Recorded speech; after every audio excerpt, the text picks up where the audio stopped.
Brilliant. All right. Okay, guys, we're gonna have to get real cozy. We'll do this so we can see most of the team here. Hey guys. Hey. You know what's hilarious is sometimes I go to do like larger speaking events and I go, hello, how are you? When I'm talking to somebody in private. And then when I go on stage, I talk like this. You always make a fan in the audience.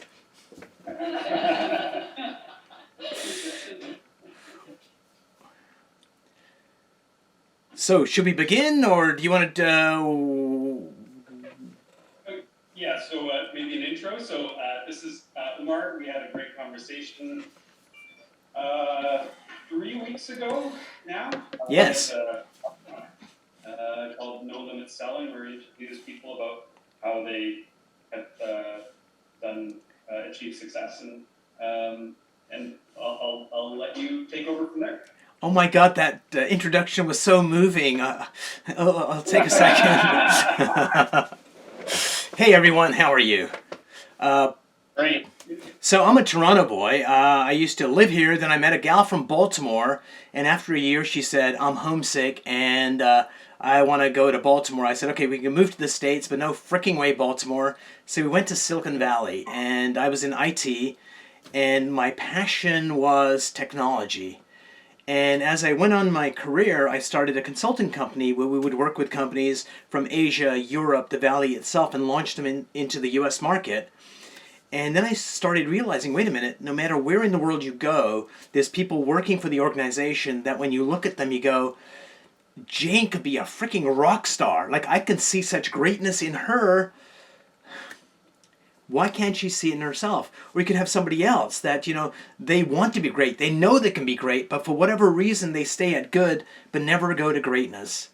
And the second thing I noticed was when teams came together, no matter where in the world they were from, let's say the management team, which is pretty much the best and the brightest in the organization, when they came together, if you looked at the individual parts, when they came together, the whole was much less than the sum of the parts because this VP didn't want to play nice with that VP, and that human friction and the office politics bullshit got in the way.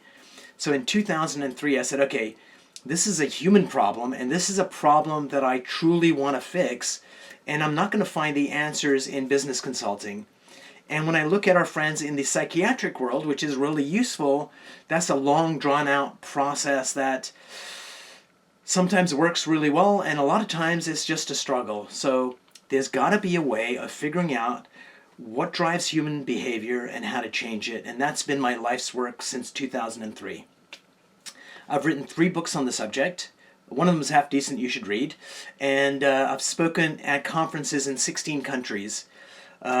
Because no matter where in the world you go, people want to know, how can we improve our mindset so we become awesomer? And the one truth that I do know with 100% certainty, there's a better you inside you where you're sitting right now. And part of our journey as human beings is to discover that amazing, powerful you that's just waiting to come out. Because I guarantee when that you comes out, you stop doing and you start being. They don't call us human beings for nothing. It's when we're not getting what we want out of life, we're busy working, trying to appear to be smarter than we are, or funnier than we are. That's something I do a lot, funnier than I am. But you can just become, and when you become, something amazing happens because the strongest version of you comes out to play. That people around you feel attracted to you because you bring safety. There is no agenda. It's just, how can we win? And the question is, with a show of hands, how many people would like to get there? Just get to the best version of yourself so you can just be, and yeah, right, we all want that. That's, if you look at the ancient writings, from the ancients, 323 BC, Hippocrates, that's the journey we're on. So the question is, if we've known what we want for a very long time, why aren't we living it? Why aren't we living it? And that's what I want to chat with you about today in our short time together. So each of us has three faces. We've got the face that we show the outside world. Either it's, look at me, I'm pretty, I'm smart, I'm brilliant, I'm creative, or I'm the funny one. Or we show another illusion to the outside world. I'm a victim. Nothing goes right. I need rescuing. I need help. But it's just an illusion we show the outside world. Then we have a second face, and the second face is who we think we are. And there's a disconnect between the two, right? Who we pretend to be and who we think we are. And it's freaking exhausting to balance those two things. But it turns out we have a third face as well, and that third face is who we truly, deeply are, the authentic self. And when you find that you don't need to have that delusion of who you think you are, because that disappears. And then when you get brave enough with that kind of foundation, then who you show to the outside world is you. And you hear about these guys where somebody really famous and all the people around them go, you know what? The person on stage, the person in the movies, the person in politics is the same person when you're sitting down, breaking bread with them. They're not putting on a show. They're just appearing. And the question is, how do you get there? Because getting there, if it was easy, we would all do it. So this is a question I want to ask each of you for a moment to just ponder on. If there was one thing you could change about you, what would that thing be that you want to change that would allow that more powerful version of you to show up? So who would like to be a brave soul? You guys know each other. You guys are one team. And I suspect there's not a lot of secrets amongst you. We're realtors after all. Who would like to be a brave soul and say, if this is the one area I want to improve, if I could change that, it would change my life significantly. I'll do it. Yeah. Give him a hand. All right. Woohoo! It would be to use my voice, to not to sing, just sing. Yes. That would be, but just to speak up instead of holding back all the time. When I have an opinion or a thought, a lot of times I just keep it to myself, and I don't. And that's something I would like to. Thank you so much. Thank you for sharing that, and it takes bravery to do that. So I want to ask all of you, how many of you, what's your name again, by the way? Renee. Renee. How many people here think less of Renee for what she revealed? No one, right? So oh yeah, I knew it. There's always a troublemaker. So we're so scared to reveal who we are because we do live in a world of judgment. But when you develop a team that's connected, what you just did is a sign of bravery, and it's the first step to getting out there. Now, others may not want to share what that thing is, but Renee, if you could effortlessly, lovingly share your voice with the world, it would change your world, and also the people around you would get your wisdom and your insights into what's going on. So when we hold ourselves back, not only do we hold ourselves back, but the people we care about and love around us. So the question is, why? Why do we do that? So let me take you on a journey for a moment. Two parents, they've just brought their baby home. It's in the crib with a baby monitor, and everything is super safe, and it's been double, triple checked, and the baby's sleeping there. And Dad puts his arm around his wife in this loving moment and looks at the baby and says, honey, how can we screw that kid up? This has never happened in the history of humanity as far as I know. So there's three parts of our brain. There is the reptile brain, which I'm sure you guys all know about. Then we've got the emotional brain. Then we've got the higher functions, the neocortex, language, strategy, and all that stuff. So our parents, the number one most important thing in their world in that moment, paused it for a minute, go to another thought. A friend of mine said, I didn't know what fear was till I had a child, because every moment's like, are they okay? It's just changed my world. So when the baby is a lump, everything is okay. The baby's controlled, it's in his crib, If it cries, give it a bottle, change its diaper, give it a backhander. I'm only kidding. No backhanders allowed. But soon as the baby gets mobile, all of a sudden, things change for everybody. So mom and dad are watching TV, baby's on a blanket playing with a toy, everybody's having a good time. Then the baby sees a dime that's lying on the carpet, maybe 5 feet away, and starts crawling towards it. Mom sees the baby pick up the dime and go to put it in his mouth. Mom doesn't say, honey, put the dime down, you don't want to choke. Mom goes into that reptile brain fight or flight, and instantly it's like, no! Stop! Dirty! Bad! Because she's in panic mode. She wants to save that kid's life. But for that baby, it doesn't think what it's about to do is dirty and bad. It thinks, I'm dirty, I'm bad. And at that moment, either it gets angry at itself for doing something to upset this giant that looks after it, feed it, clothe it, change its dirty diaper, protect it from the other giants around me, or it gets angry at the parent. And what the parents use unconsciously is emotions to create the walls of our comfort zone. Anything we've shown you how to do is okay to do. Anything new is bad. And so as we grow older, the remnants from our comfort zone are still there. And the reason we're not living the lives we truly deeply want, the reasons we're not revealing who we are, because who you are is lovable and amazing, even though sometimes we don't think that of ourselves. That the emotions that control us when we go near the edge of the comfort zone, fear is a really good one. Guilt. Being despondent. Now, nobody in our industry, in universities, is teaching us that what drives human behavior, how to change it. They give us really good advice. Stop doing this behavior because you're not getting the results you want, and I want you to start doing this behavior instead. But here's what's really going on, is we have anywhere from 50,000 to 100,000 beliefs that define who we are. Most of those beliefs came in those early years, 0 to 7, where our parents, if they did something where there was a lot of emotions involved, either amazing, love, happiness, joy, or fear, anger, guilt, they create beliefs, and the beliefs control our behaviors. Think of a belief that was created from a long time ago that's sitting in your unconscious, but this behavior is trapped in its gravitational force, locked in there.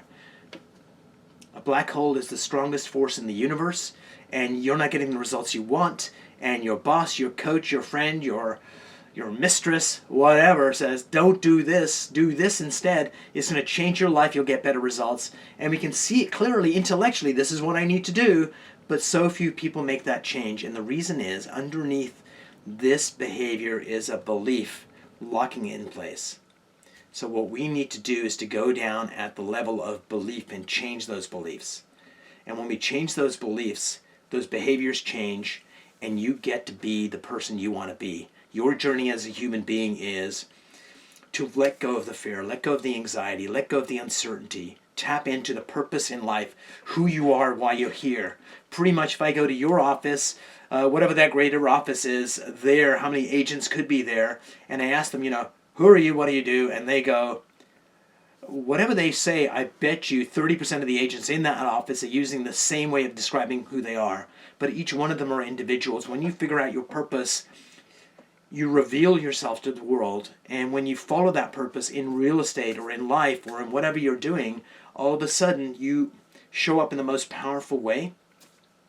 When you know your deepest values, you don't need to have all those different faces to balance, oh, I'm like this with customers, I'm like this with my coworkers, I'm like this, and what am I supposed to do here? All that bullshit goes away, and you just step into being, and when you step into being, you're there, you're solid, you're powerful. And when your friends and family and customers and your community and your church want to lean on you, you're strong, you're powerful, and you're a pillar for your community and each other. But alas, most of us are not there. But there's a path to get there that doesn't have to take, years to figure out, oh, go to a mountain and meditate on what you need to do is not the way. There are ways to get there that will rock your world.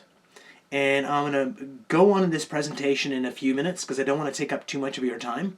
But before I finish this thing off, are there any questions that I can address about human behavior, why we do what we do, how to hypnotize your clients so they want to buy from you?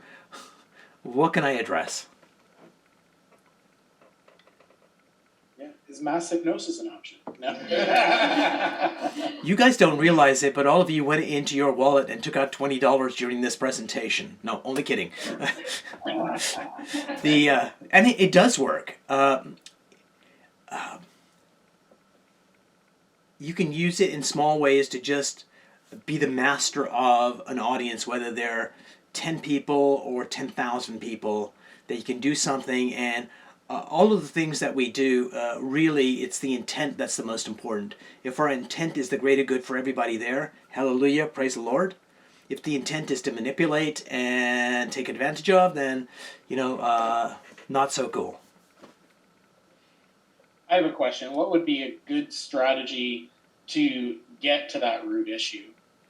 Okay, so, That and who's asking this? Could you put your hand up so I can... I'm Oh, sitting right like right around. Okay, good. It was like, oh my God, it's divine. Who is saying that?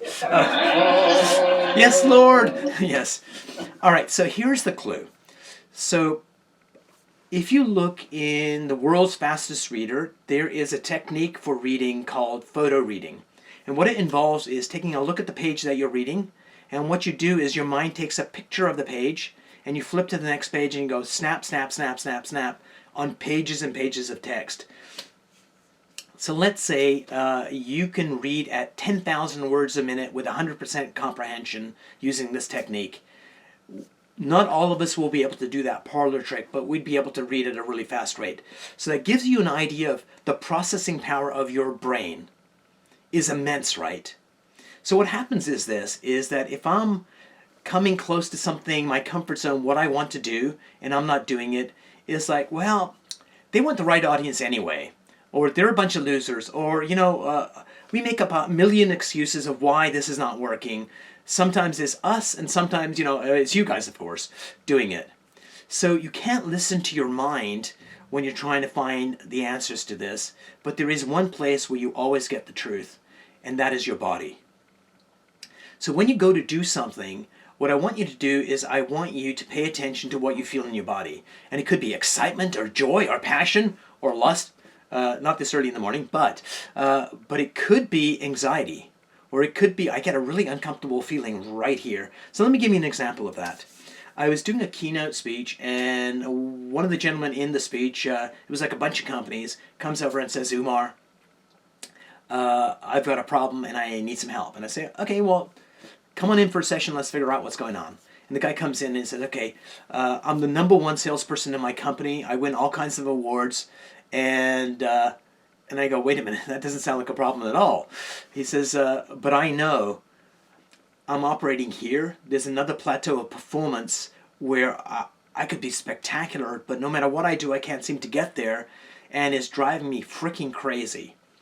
I said, okay, think of a particular time where you felt this frustration that you can't get to the next level of performance.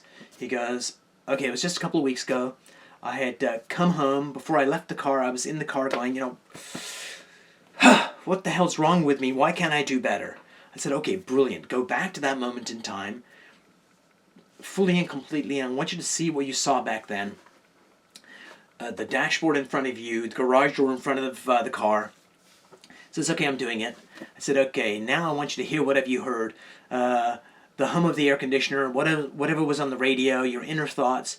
Says, I'm hearing it now. When you do those two things, you get to re-experience what you were feeling in your body. What were you feeling? He goes, man, that's weird. It was a tight feeling right over here that I was feeling. I'm feeling it now. And had I asked him, have you felt this feeling before? He would have gone, maybe, or no. But there's a tool from neuroscience you can use to link any feeling to your unconscious mind that records everything. And as soon as I used that tool, he went back to a childhood memory instantly. He goes, oh my God, I'd forgotten this. I was 7 or 8 years old. We went to a restaurant, and before the waitress came to take our order, Dad pointed at me and said, "Remember, don't order steak. We can't afford it." And in that moment, it set up a belief around self-worth and money. And even with that belief, he's reached the #1 spot in his company. But anytime he thinks about doing better, that anxiety comes up. It starts that inner voice like, "You'll never get this. You're not good enough. You don't have a university education," whatever bullshit it tells us. And it sabotages him. So we figured out what was the pivotal event. And we went there and we examined the belief, changed the belief. And for him, it's like 150 pounds off his shoulder. For you guys right now today, what I want you to do is the next time you notice a feeling in your body, whether it's joy or it's like anxiety, what I want you to do is don't do this in public. People will think you're a nut. But what you can do is wherever you feel it in your body, just place your hand there for a moment, and I want you to say this incantation. Pay attention to this, do not forget, and it is hello. What are you trying to get me to pay attention to? And believe it or not, when you do that with an uncomfortable feeling, you'll get an answer back. I want to prevent you from making a fool of yourself, or I want to whatever.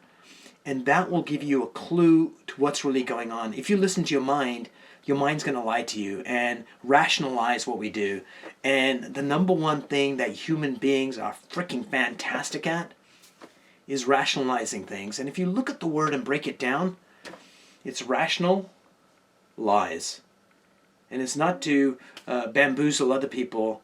Like all the major religions don't lie, and I think that's words to live by. But I think where it's doubly true is when we lie to ourselves. And rationalizing is that put into action. So we were put here to succeed, and my biggest hope for you is that you find your best self and you become freaking awesome. And any last questions before I give you a last experience to let you guys get back to your meeting?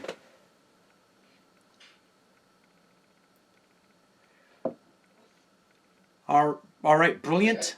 I'm going to leave you with one last thing, and then I am going to ask you to do something for me. Here we go. I want you to notice what your self-esteem level is right now from a scale of 0 to 100, whatever it happens to be in this moment. 100 would be you can't wait till I shut up so you can go in the bathroom, look in the mirror and go, "You're beautiful." and 0 would be you can't wait till I shut up so you go back to your workstation, crawl underneath the desk and go, "I want my mommy." So right now ask yourself, what's my level of self-esteem? When you get that number, just remember it. When you got that number, put up your hand and say, "I got that number," what my level of self-esteem is right now. Awesome. So go in a thought experiment with me. City TV is going to do a story on you.